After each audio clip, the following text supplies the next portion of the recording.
Hi hello வணக்கம், welcome back to Shankar Ranju channel. இன்றைக்கி நம்ம வீடியோவில் என்ன பார்க்க போகிறோம்னா, இன்றைக்கி சிவராத்திரின்றனால ஃபேமிலியோடு நாங்கள் எல்லாருமே கோவிலுக்கு கிளம்பிட்டோம். எந்த கோவிலுக்கு போகிறோன்னு பார்த்தீங்கன்னா, நாங்கள் இருக்கிற இடத்துலேருந்து ஒரு 18 கிலோமீட்டர் தூரத்தில் அர்த்தநாதீஸ்வரர் டெம்பிள் இருக்குது, அங்கே தான் போயிருக்கோம். இங்கே சிறப்பு என்னன்னு பார்த்தீங்கன்னா, வருஷம் 365 நாளுமே இந்த கோவில் வந்து ஃபுல்லும் தண்ணியில் தான் இருக்கும். ஜலவாசம் அப்படின்னு சொல்லுவாங்க. சிவலிங்கத்தை பார்க்க முடியாது இடநாளெல்லாம் நம்ம போனோம்னா. இந்த சிவராத்திரி அன்னைக்கு மட்டும்தான் அந்த சிவலிங்கத்தை வந்து நம்மளால் பார்க்க முடியும். நல்லபடியாக உள்ளே போய் சாமி கும்பிட்டு நாங்கள் உள்ளே போய் சாமி கும்பிட்டு வந்ததுக்கப்புறமா வெளியில் வயசுக்குட்டி நல்லா விளையாட்டாக இருந்தாங்க. கொஞ்சம்லாம் கூட்டம் இருந்தது நல்லாவே.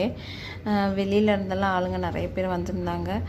நைட்டெல்லாம் முழிச்சிருப்பாங்க நிறைய பேர். பட் எங்களுக்கு பாப்பா இருக்கிறனால அவ்வளோ நேரம் வெயிட் பண்ண முடியாதுன்றனால ஒரு 10 o'clock அந்த மாதிரி டைமில் நாங்கள் கிளம்பிட்டோம். வயசுக்குட்டி எப்பவுமே இந்த கோவிலுக்கு போனாங்கன்னா தண்ணியிலலாம் ரொம்ப நேரம் விளையாடுவாங்க. ஏன்னா அவங்களுக்கு அந்த தண்ணியை பார்த்த உடனே ரொம்ப குஷி ஆயிடுவாங்க. அவங்க விளையாடுற வர கொஞ்ச நேரம் அவங்கள விளையாட விட்டுட்டு அதுக்கப்புறம் நாங்கள் கூப்பிட்டுட்டோம். அதுக்கப்புறம் நிறைய டான்ஸ் ப்ரோக்ராம்ஸ் எல்லாம் இருந்தது. நிறைய குட்டீஸுங்களது, பெரிய ஆளுங்களது எல்லாமே. அதெல்லாம் கொஞ்சம் நேரம் இருந்து நல்லபடியாக பார்த்துட்டு அங்கேயே நாங்கள் ஃபுட்டும் சாப்பிட்டு அதுக்கப்புறம் மெதுவாக கிளம்பி வீட்டுக்கு வந்துட்டோம். இன்றைக்கி இந்த டே ரொம்ப ஹாப்பியாக போச்சு. இந்த வீடியோ ஃபுல்லாக பாருங்கள், பிடிச்சிருந்தால் லைக் பண்ணுங்கள். இனி ஒரு வீடியோவில் பார்க்குறேன். தேங்க்யூ ஸோ மச், பாய்.